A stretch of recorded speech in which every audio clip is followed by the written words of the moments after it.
Biostimulants are an extremely important cornerstone of the Cheap to Keep Trees and Landscapes protocol. It is probably the most not talked about ecosystem service that you are going to be exposed to, because we're talking about all of the living things below ground that you cannot see. And we're going to bring light to the fact that there is a whole living system beneath your feet that is absolutely essential to saving you money and eliminating risk when it comes to the management of your trees and landscapes.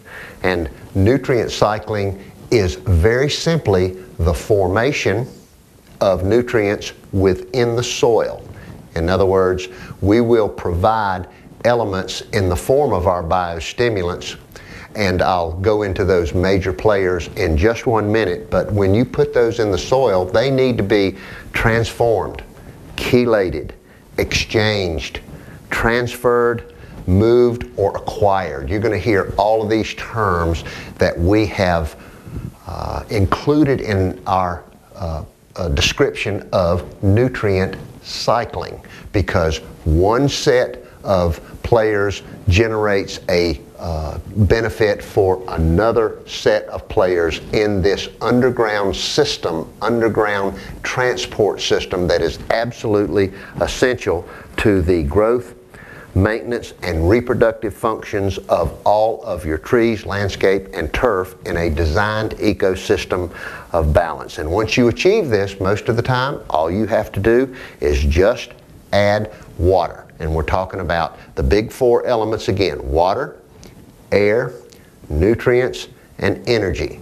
And the nutrients comes in these biostimulants, and I'm going to show you how those major players break out right now. We're talking about biostimulants, and whenever I bring up this subject and use that terminology to refer to the type of feeding that we do, I'm reminded of a customer that I had named Max, and he says, "Why don't you just call it fertilizer?"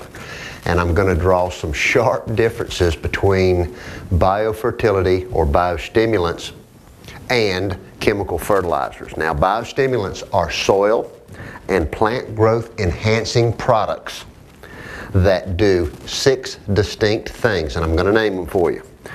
Root and shoot development. They improve these dramatically. They improve soil texture, structure, and in some cases, density. They improve the availability and facilitate the availability of nutrients. They improve insect and disease resistance. Biostimulants named in this section will improve the efficiency of existing fertilization programs, and it buffers the pH, all of which we'll explain to you as we go on.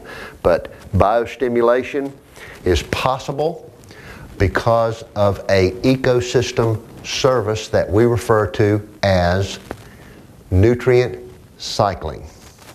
When we're talking about biostimulants, there are some major groups that you're going to use, some products. Now, I should mention here that we are not endorsing any particular product. We haven't been paid by any advertisers or paid by any suppliers to promote any product. And so if I happen to mention a particular product's name, please forgive me. We're trying to go generic here, and what we're going to describe to you is some generic breakdowns of materials that you can acquire in your region for the best price possible.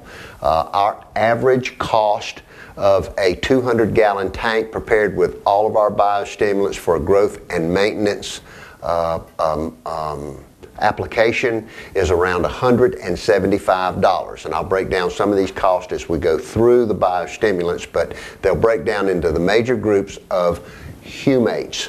And humates provide humic, omic, and fulvic acid, and these are substances that are dug out of the ground from ancient deposits that have been deposited over millions of years, and they are available at various distribution points throughout our country. We have our local distributor that we acquire ours from, but the humates provide generally speaking, a set of food groups and microbes that I'm going to name for you in just a minute. The other major category is kelp, and kelp extracts, which provide growth hormones, sugars, enzymes, and amino acids. We also add root stimulants and foliar stimulants, depending on whether we're spraying anything on the leaves of our subject trees, plants and turf, and these root stimulants and foliar stimulants are chemical derivatives. And when you start to say that you're completely organic, be very careful in defining that, because the vast majority of our additives are organic in nature, non-toxic, non-chemical, and we're going to draw some differences between what you get from biostimulation and what you get from chemicals. The main benefit is sustainability. It's going to get better and better every year.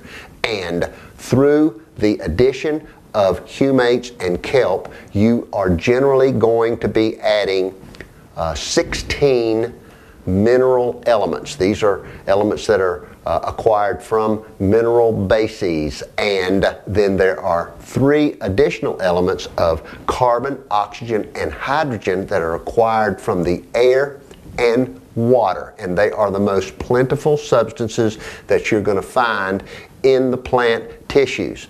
And we've talked time and again of how important it is to carefully prepare where these substances go so that they stay on target. And I'm going to assume that once you get to this stage of biostimulation, that you have a carefully prepared area, the critical root zone. You've located where the fibrous roots are, or where they very likely are going to be in the near future with this type of stimulation, and you know exactly where to put them so that they'll stay on target and provide the benefits that you desire, which we just named.